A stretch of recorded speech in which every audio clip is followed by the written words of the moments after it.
സ്ത്രീകളിൽ അപകർഷതാബോധം സൃഷ്ടിച്ച് അവരെ കൂടുതൽ ചൂഷണം ചെയ്യുന്നതിനായി ബോധപൂർവം പ്രചരിപ്പിച്ച് വിജയിച്ച ഒരു പാശ്ചാത്യ തന്ത്രമാണ് സ്ത്രീ ശാക്തീകരണം.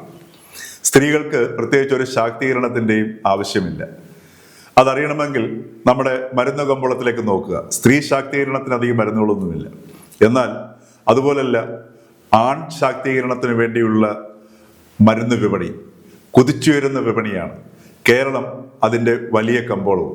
ദുർബലരും പേടിത്തൊണ്ടന്മാരുമായ ആണുങ്ങൾ ഉണ്ടാക്കുന്ന പ്രശ്നങ്ങളാണ് ഇന്ന് കേരളം നേരിടുന്ന സകല രാഷ്ട്രീയ സാമൂഹിക പ്രതിസന്ധികളുടെയും പിന്നിലെ കാരണം. ഈ ആൺശക്തി ഇല്ലായ്മയുടെ പ്രതിഫലനമാണ് നാം ഇന്ന് മാധ്യമങ്ങളിൽ, വിശേഷിച്ചും ചാനലുകളിൽ കാണുന്ന പീഡന വാർത്തകളും അതോടൊപ്പം തന്നെ അലർച്ചകൾ കൊണ്ടും ആക്രോശങ്ങൾ കൊണ്ടും മുഖരിതമായ ചാനൽ ചർച്ചകളും.